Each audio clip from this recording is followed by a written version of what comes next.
Oh, hey, Josie. You just don't expect it to start like that, I guess. All right. Hey, well, now that we're all casual. Hey, let me ask you guys, how many of you all grew up with siblings, just out of curiosity, okay? How many of you guys were the youngest of the siblings? Or I grew up with an older sister. Those of you who have older sisters, you know that it's absolute torture at times. But it's okay, right?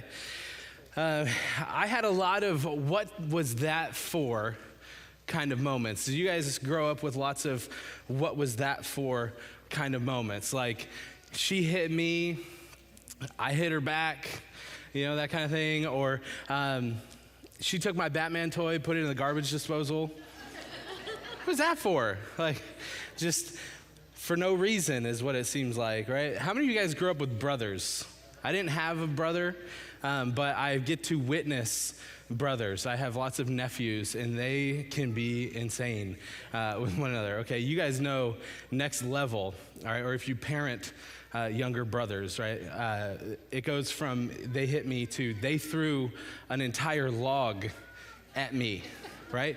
Or he threw the handsaw at me. Or I was on the swing and he cut it down, right? Some of y'all lived that. Yeah, I can tell. And we, as the parents, we just kind of stand back. We're the ones that probably look at it and go, like, we're the voice of reason, and we, what was that for? You guys ever have those moments? You just kind of stand back and you go, man, what was that for? And what's their answer typically? Because, I don't know, right? Like, it just cause, okay? Like, I thought it was a good idea, okay?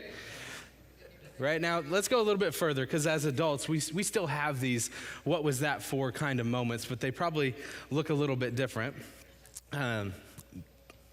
Maybe you invested in the wrong thing, right? Like, how many of y'all wish you had invested in GameStop a couple years ago? Man, just missed it. Went with some dumb electric vehicle company instead, right? Whoops, what was that for, right? All right, maybe you've had an unexpected gesture of love, right? Like, he bought flowers. Ladies, what was that for?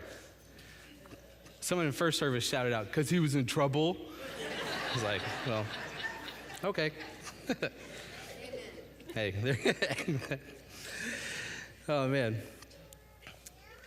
Maybe you held a grudge too long, right? It didn't pan out. The relationship never got better. You held on to it and held on to it. What was that for? Maybe you've come to a moment, an awakening, a moment of reason, and said, man, what was that for? What was all that for? Have you ever been let down? Like, just severely let down? Maybe you went to that interview, you landed the second interview just to get a no. What was that for?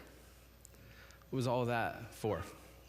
Or maybe you finally saved up enough money for that dream vacation, and you went and just didn't live up to the hype.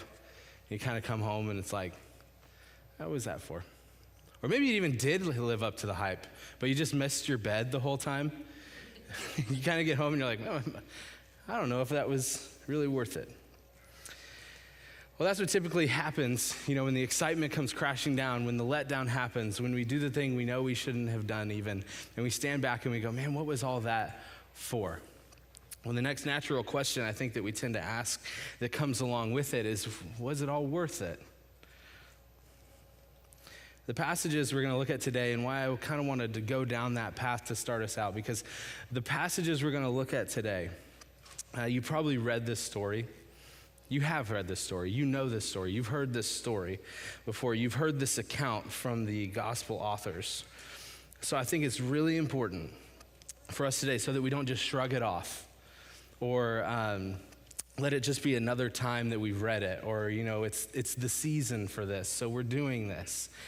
I really think it's important that we slip our feet, so to speak, in the sandals of the disciples so that we can see the account the way that they saw it. A moment in history, in fact, that most of the gospel writers don't say much about exactly what happened.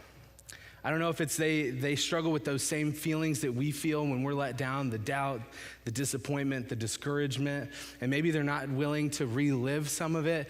So most of them in their accounts just write 3 simple words or 5 words or less where they say they crucified him. And that's all they needed to say. They didn't need to say much more. So, by the way, if you've been following along as we've done this series called The Way, we've had these cards with fill in the blanks. If you've been filling in those blanks, or if you have our notes for today, you can go ahead and write this down. Today's topic is Jesus, a man crucified. And here's the thing, everyone knew what that meant. There was no need to go into the gory details, no need to relive it. There was a lot going on around it. The gospel writers give us a lot of the details going on around it, but many of them just ended with the word crucify. And the reason why is because everybody knew what that meant. Everybody knew that that was the fate of all of criminals of whatever nature, and they knew that that was about to happen, and they knew that it was going to be absolutely horrible. They knew that. They didn't need to relive it. But it's important for us to lean into some of the emotions of the people that were there, that saw it with their own eyes, that lived it, that experienced seeing Jesus in that moment. As we look at these passages today, and I think we'll see that it was kind of this glorious, what was that for kind of moment. Even some of the people not even close to Jesus, Pilate, the governor of the day, other people in the crowd, it's like you can feel they all had this, what was that all for kind of feeling, an air about it. And the next natural question, of course, is was it worth it? So we're going to read Mark chapter 15. If you want to grab Bibles from under the seats in front of you, maybe you brought one from home. I'm going to read all of this, Mark chapter 15, verses 1 to 41. The whole crucifixion account. You can follow along with me. What I'll encourage you to do, though, is on your notes, there's some blanks. Follow along with the Bible, and maybe just write down some character qualities that you see of Jesus. You can either write it on those note pages that you got when you came in, or you can write it in the margins of your Bible. I think this would be an important exercise for us as we talk about the way of Jesus, right? We're talking about his character qualities, his actions, his attitude, anything that pops out that just makes you think, go ahead and write it somewhere. But before I read this, while you guys are still flipping around looking for it, I just want to pray for us because I think we need to see this through the eyes of the disciples, and I just want to pray for that real quick.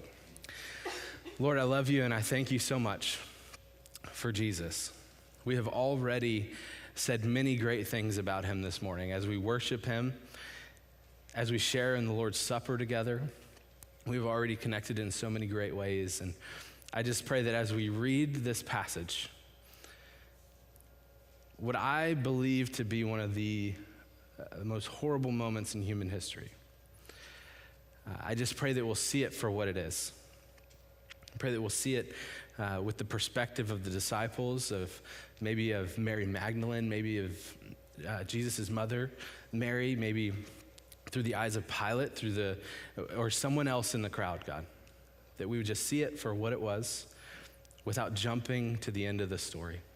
Let's just live in this moment for the next 15, 20 minutes. I love you, Lord. I thank you for Jesus. It's in his name that we pray. And everybody said? Amen. Awesome. All right, here we go. We're going to jump right in. Mark chapter 15, and I'll read this for us, right? As soon as it was morning, the chief priests held a consultation with the elders and scribes and the whole council. They bound Jesus and led him away and delivered him over to Pilate. And Pilate asked him, "Are you the king of the Jews?" And he answers, "You have said so." I think it's very clever of Jesus to say in that moment, well, I didn't say it, right? Like, that's what you said. Verse 3, and the chief priests accused him of many things. Pilate asked him again, have you no answer to make? See how many charges they bring against you. I think it's interesting. I've always kind of been intrigued by Pilate in this interaction because it's almost like he's trying to throw Jesus a lifeline. He's like, are you sure you don't want to say anything right now? Are you sure? And he doesn't. Jesus made no further answers, so that Pilate was amazed. You might write down quiet. Verse 6, now at the feast, he used to release for them one prisoner for whom they asked. This is Pilate. And among the rebels in prison who had committed murder in the insurrection, there was a man called Barabbas. The crowd came up and began to ask Pilate to do as he usually did for him. And Pilate answers in a way that I think is fairly reasonable. He just assumes that it was Jesus they're asking for. So he says in verse 9, he answered them, "Do you want me to release for you the king of the Jews?" I mean, that's a fair question, right? Is this murderer or this other guy that we're not really sure why he's here? For he perceived, verse 10, Pilate perceived that it was out of envy that the chief priests had delivered him up. He's hoping already at this point that the chief priests have said, wait, that might not have been worth it. Wait, what was that for? Let's just back out on that one. But that's not what happens at all. Verse 11, the chief priests stirred up the crowd to have him released for them Barabbas instead. Pilate again said to them, "Then what shall I do with this this man you call the king of the Jews?" And they cried out again, "Crucify him." Pilate said to them, "Why? What evil has he done?" Look at him, just like lifeline after lifeline. Like, are you sure? Are you sure? They shouted all the more, "Crucify him." So Pilate, wishing to satisfy the crowd, released for them Barabbas. Having scourged Jesus, he delivered him to be crucified. This quietness, this stoic Jesus, this humble Jesus is led off to be crucified. The soldiers led him away inside the palace that is the governor's headquarters. They called together the whole battalion. They clothed him in a purple cloak and twisted together a crown of thorns. They put it on him. And they began to salute him, "Hail, King of the Jews!" And they were striking his head with a reed and spitting on him and kneeling down in homage to him. And when they had mocked him, they stripped him of the purple cloak and put his own clothes on him. And they led him out to crucify him. This quiet, this humble Jesus. They compelled a passerby, Simon of Cyrene, who was coming in from the country. He was the father of Alexander and Rufus, to carry his cross. And they brought him to the place called Golgotha, which means place of the skull. They offered him wine mixed with myrrh, but he did not take it. This part always sticks out to me because this was something that they did often for people being crucified. It was kind of like a drink that was meant to numb the senses. So it was kind of to help make them feel comfortable, I guess. And Jesus denies it. I think it speaks to his strength. I think it speaks to his endurance, his willpower to go through this in the way that God intended it. They crucified him and divided his garments among them, casting lots for them to decide what each would take. And it was the third hour when they crucified him. Now, I think it's important for us to understand that they didn't tell time the same way that we tell time today. So they would start with when the sun came up. So like right around 6 a.m. is a good reference point. The sun is up. The third hour would mean 3 hours later. So this is at 9 a.m. The sun is out. It's morning. Everyone's about to go get brunch afterwards. All those things, right? So it's the third hour when they crucify him, 9 a.m. The inscription of the charge against him read, "The King of the Jews." With him they crucified two robbers, one on his right and one on his left. Those who passed by derided him, wagging their heads and saying, "Aha! You who would destroy the temple and rebuild it in 3 days, save yourself and come down from the cross." So also the chief priests and the scribes mocked him to one another, saying, "Well, he saved others. He cannot save himself. Let this Christ, the King of Israel, come down now from that cross, so that we may see and believe." Those who were crucified with him also reviled him. You know, I'm super thankful for this moment that Jesus didn't do any of that. I think it would be silly for us to think that God couldn't have shown off in this moment and just got down from the cross. But he chose to stay. Again, I think it speaks to his strength to his submission, to do what the will of the Father was for him to do. Verse 33, and when the 6th hour had come, this is now noon, there was darkness over the whole land until the 9th hour. Not normal, by the way, from noon until 3 for it to just go dark. And at the 9th hour, Jesus cried with a loud voice, Eloi, Eloi, lema sabachthani, which is a word that I probably just mispronounced, but it means, my God, why have you forsaken me? I think in this moment, we even see Jesus on the cross saying, what is all this for? Why have you forsaken me? Some of the bystanders hearing it said, behold, he's calling Elijah. Obviously, they're misunderstanding him. Maybe he's injured to the point that he's mumbling, he's slurring his speech. I don't know. But they assume that he's calling down the prophet Elijah. If you look in the Old Testament, this prophet was carried away in a chariot of fire. Yeah, he never died. He just gets carried away by God. So they think, they're sitting there, they're watching Jesus, and they're kind of like, well, he must be calling his Uber, right, to come pick him up. Like they're waiting for a sign now. They're like, oh, he is going to get down off the cross. He's just got to wait for his Uber to show up, right? So, but that's not what's happening at all. Someone ran and filled a sponge with sour wine, put it on a reed, and gave it to him to drink, saying, wait, let us see whether Elijah will come and take him down. Jesus uttered a loud cry and breathed his last. And the curtain of the temple was torn in two from top to bottom. So now remember, total darkness. All of a sudden there's this curtain at the temple tears in two. Some of the other gospel accounts talk about earthquakes and people coming out of the graves. Like crazy stuff is happening. So this centurion in verse 39 does what I would have done. He goes, He saw in the way that he breathed his last breath, and he said, truly this man must have been the Son of God. I think I would have been thinking the same thing. If all that stuff is going on around me, and when he breathes his last breath, earthquakes and temple curtains are being torn. Verse 40, there were also women looking on from a distance, among whom were Mary Magdalene and Mary, the mother of James the younger, and of Joseph and Salome. When he was in Galilee, it talks about these women a little bit, they followed him and ministered to him, and there were also many other women who came up with him to Jerusalem. So I think if you're writing some of those character qualities of Jesus down, you probably wrote things like quiet, submissive, strong, resolute, maybe, that he was submissive, but he was really intentionally going for what God had created him to do. He was willing to do the task. I just want you to hold on to those things. Just keep them in mind as we move forward.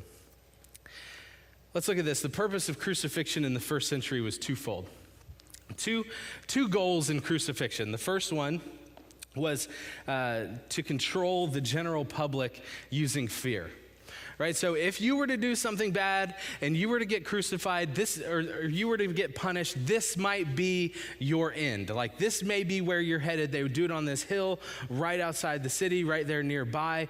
Tons of people would show up and they would say, okay, this could be your fate. So they would use fear tactics to keep the people in submission to the government. That was the first goal of crucifixion. The second one was to completely erase the criminal that's being crucified from human history.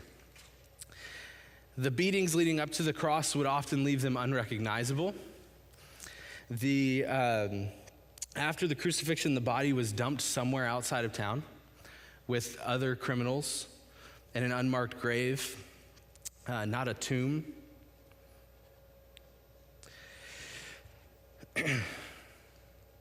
Now, what would normally happen, what the Jewish people would hope would happen, is when somebody passed away, they would take the body, they would prepare it for burial, and they would take it to a tomb, where they would lay the body for 1 to 3 years, and they would come back and collect the bones and put them in a box called an ossuary.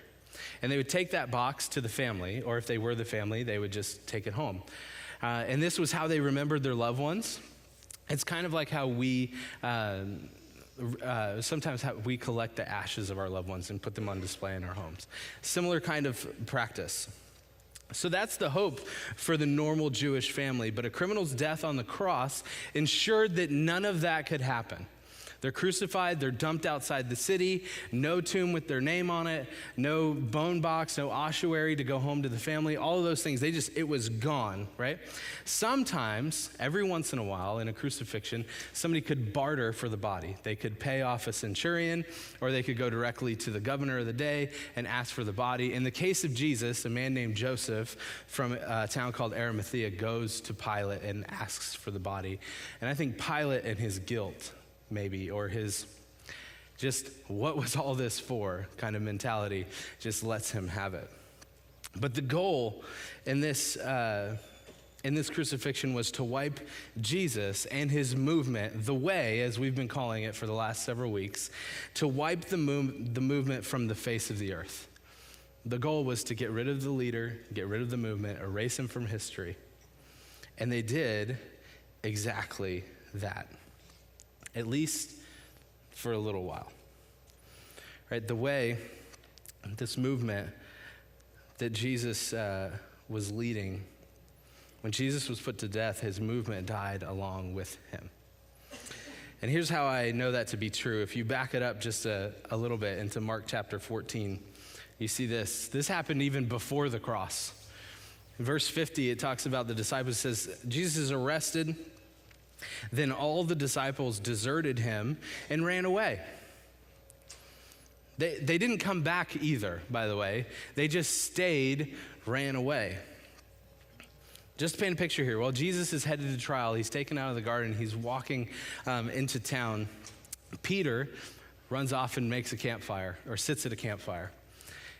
I believe he sits down and starts contemplating how he's going to get back into his father's fishing business. He starts asking, or people start asking him, hey, didn't you know that guy, right? Because Jesus is being walked right through town. Didn't you know that guy? And he says, no, I never knew the man.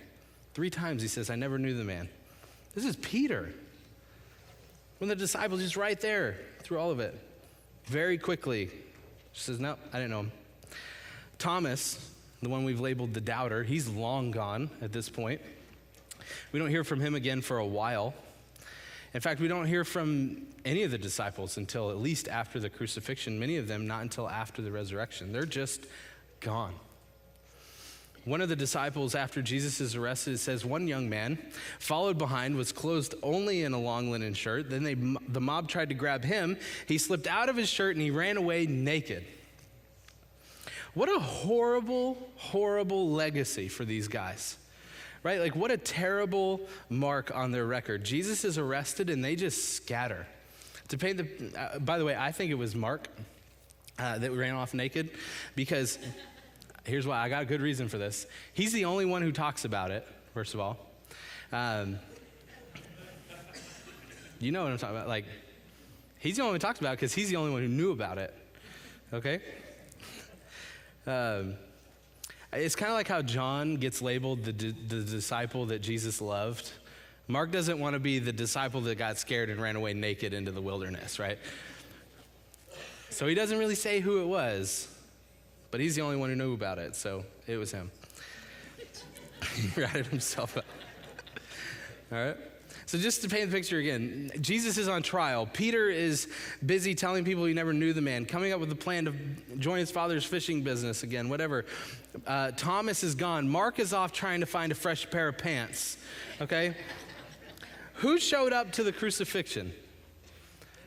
Not a whole lot of people, right? I'll tell you who wasn't there. The Christians. At least not in the capacity that we see in the earlier gospel accounts, right? It's a far cry from a movement. It's not bold. It's not big. It's kind of pathetic, to be honest. And here's the thing. If you're here today and you've ever doubted the authenticity of what the gospel writers said, I just want to interject this into this talk. Nobody creates an elaborate lie in which they look like a fool. Nobody creates an elaborate lie where they are not the hero of the story. But the gospel writers write themselves into the story here as cowards and weaklings. We're told at the crucifixion, there's the only people present, there's two other criminals, the soldiers, the centurions, Jesus' mother, a few other women. In John's gospel, he claims that he was there. Luke says this word multitude, but he's the only one that says it. And he's really vague about it. He doesn't say like, oh, there was these specific people. He doesn't name a bunch of disciples. The ones that did show up, they certainly were not filled with hope like we do today. Like when we see the cross today and we're filled with hope, they were not filled with that at all. They stood and they looked up and they were filled with worry and dread and doubt and fear. And it was all over. They went into hiding. You see, the goal in crucifying Jesus was to completely erase this man and his movement. And they succeeded. They did exactly that. The people closest to Jesus collectively stand back, they breathe a heavy sigh and wonder, what was all that for? The traveling with him for 3 years, the miracles that we saw, the times that we were ran out of towns, coming here 5 days ago, putting Jesus on a donkey, putting a robe on him, and walking into town with palm branches and people singing Hosanna in the highest. What was all that for? And was it all worth it? Peter, I love how Peter talks about it later in his life and in one of his letters. 1 Peter chapter 2, verses 22 to 25. Now, Peter's one of the 12 who abandoned Jesus very quickly. He goes right to that campfire, but he's also the first to run to the empty tomb when he hears the news. Now, John, the gospel writer John would want me to tell you that he beat Peter to the tomb, but Peter did go quickly. If you know, you know, right? Later in life, Peter reflects on the moments of the crucifixion, though, with this. 1 Peter chapter 2, verses 22 to 25. It says this, he never sinned, nor ever deceived anyone. He did not retaliate when he was insulted, nor threatened revenge when he suffered. He left his case in the hands of God. Are we any good at that today? Leaving our case in the hands of God? He left it there, who always judges fairly. He personally carried our sins in his body on the cross so that we can be dead to sin and live for what is right. By his wounds, you are healed. That's right. Once you were like sheep who wandered away, but now you have turned to your shepherd, the guardian of your souls.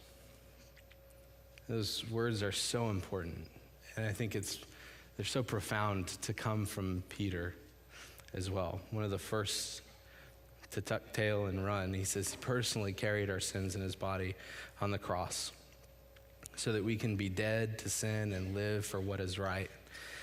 By his wounds, you are healed.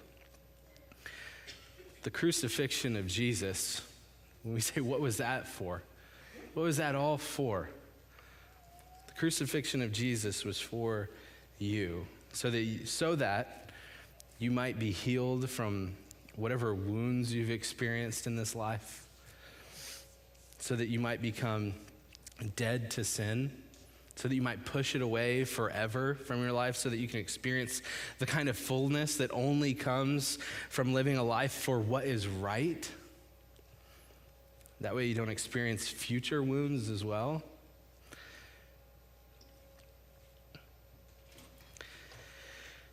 The people that were present at the crucifixion would have stepped back and said, man, what was all this for? And God would have responded by saying, it was for you.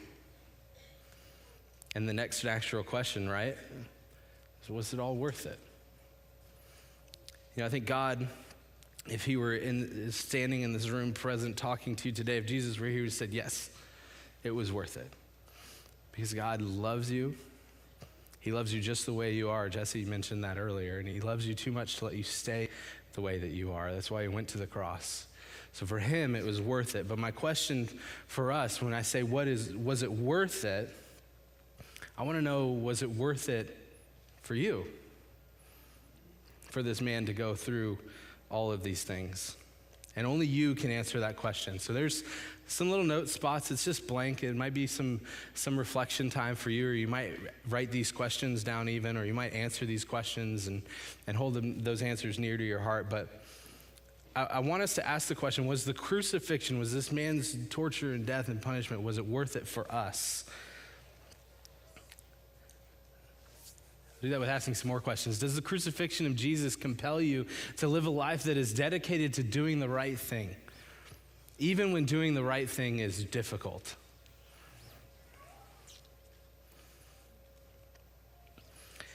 Does the crucifixion of Jesus compel you to let your sin die and stay dead?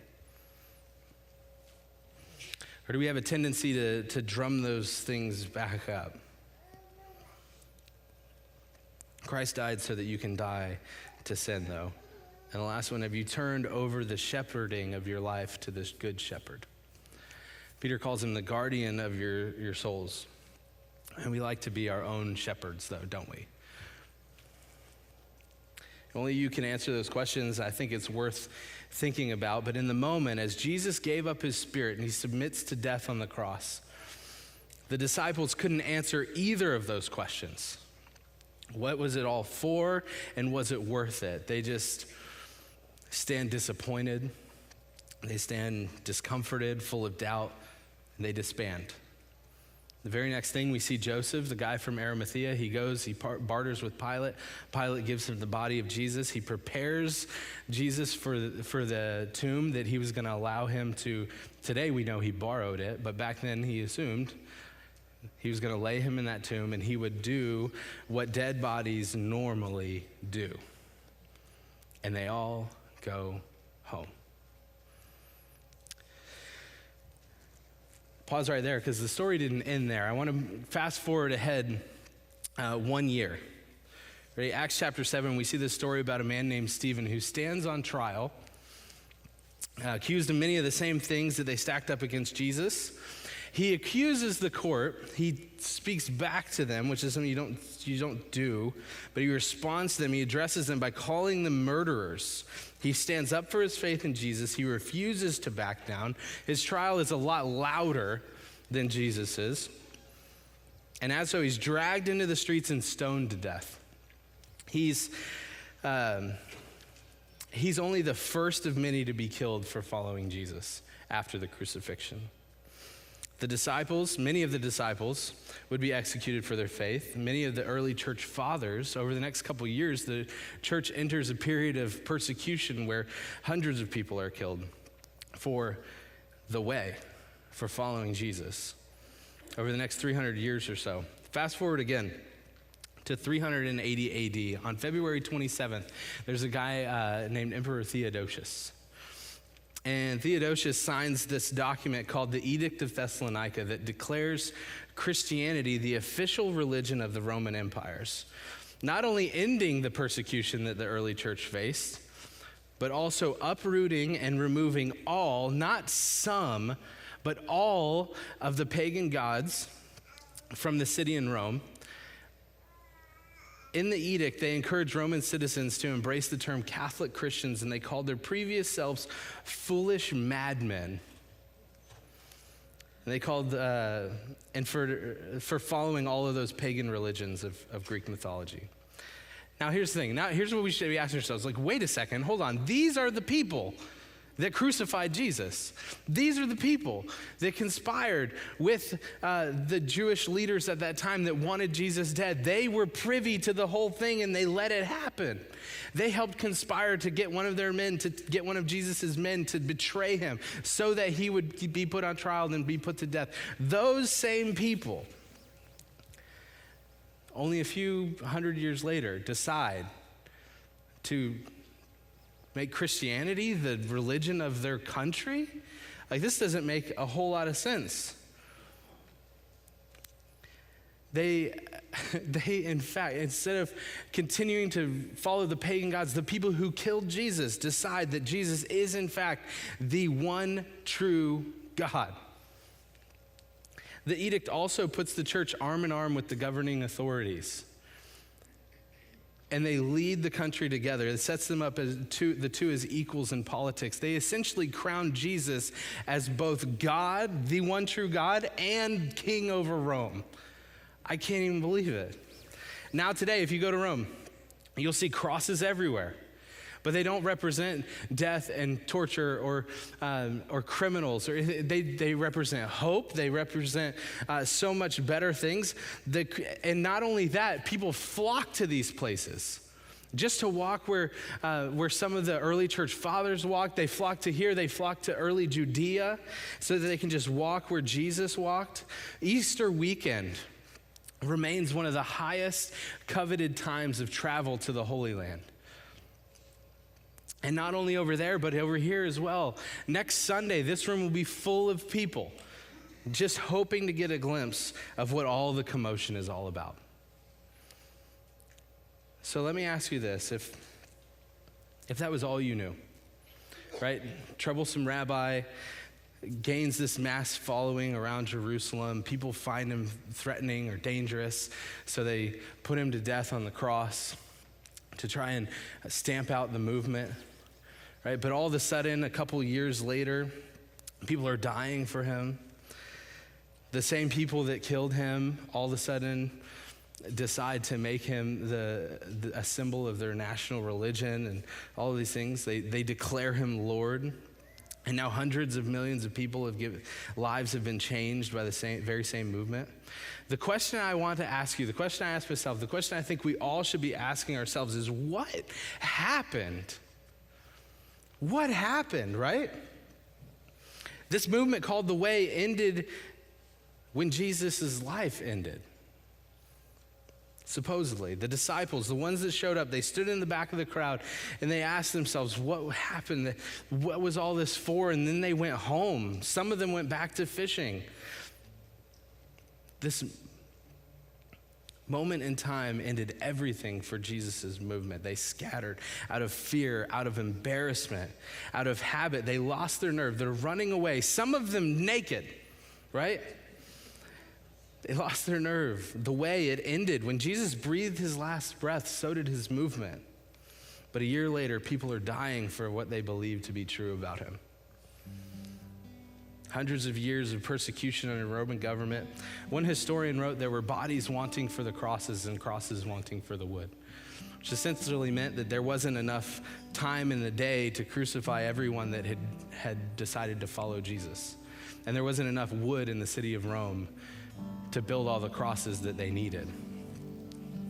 All of these people are giving their lives for this cause all of a sudden. And now, and then that same Roman government that killed all those Christians decides to make Christianity the national religion.